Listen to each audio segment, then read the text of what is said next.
waste £375 billion. In the years following the financial crisis, the UK wasted £375 billion of failed to stimulate the economy and end the recession. This was one of the biggest missed opportunities in history. Here's how it happened. In 2009, the government wanted to get more money into the economy to start a recovery. Now, there are two ways to get more money into the economy. The usual way is to get banks to make more loans. Every loan a bank makes creates brand new money. So when people borrow more, it is created. But there was just one problem. In 2009, banks weren't lending.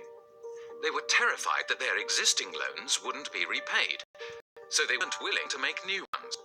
So, if banks aren't creating enough money, the Bank of England can step in to create money instead.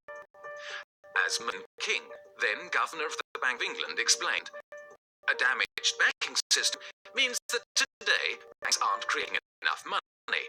We have to do it for.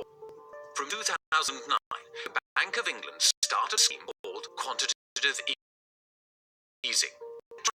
It created £375 billion of new money, stimulating the economy. That's nearly £6,000 for every man, woman and child in the UK. But instead of giving this money to the government, or even to ordinary people, the Bank of England put this £375 billion straight into the financial market.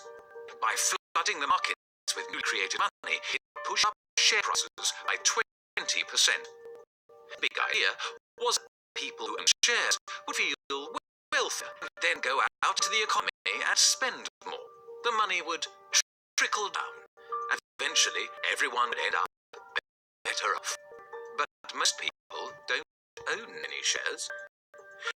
In fact, 40% of the stock market is owned by just the wealthiest 5% of the population.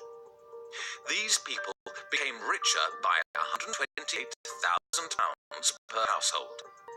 But they didn't go out and spend more. Instead, they put even more money into the financial markets to benefit from rising prices. So quantitative easing didn't work. For every £1 the Bank of England created in this way, just 8p trickled down into the real economy. The rest of the money got trapped in the financial markets, making the rich even richer, but doing very little to help anybody else. Meanwhile, at the same time as the Bank of England was creating all this new money, the government was running out of money. In 2010, they cancelled a program to rebuild 715 schools. They also cancelled plans to build over 1,000 flood defence projects. At the same time, tens of thousands of construction workers were unemployed, sat at home desperately looking for work and for something useful to do.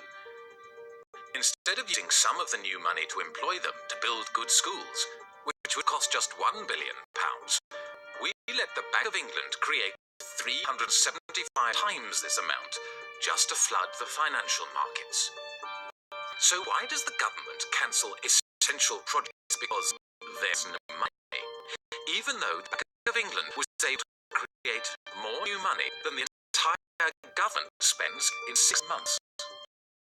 What if Bank of England had taken just a fraction of the money it created and put it into the real economy? This is an idea that we call sovereign money.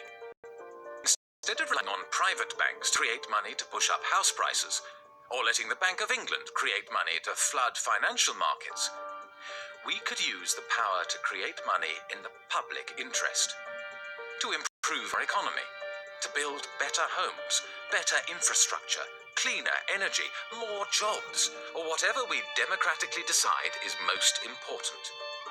If the Bank of England had taken just £10 billion, less than 3% of what they actually created, and given to the government to spend into the economy, the recession would have been over much sooner, and hundreds of thousands of people could have been saved from years of unemployment. By spending £10 billion on building affordable homes, the government could have created up to 284,000 jobs. And as those new employees go out and spend their salaries, this would create even more spending and more jobs. So when new money goes to financial markets through quantitative easing, it takes £1 to grow the economy by just 8 pence. But when new money goes into the real economy, then every £1 created grows the economy by £2.80. There is a better way to use the power to create money. Instead of using it to prop up financial markets or push up houses, we can make sure the power to create money is used for something that benefits ordinary people. We're campaigning for a financial system that works for society and not against it. Join us at positive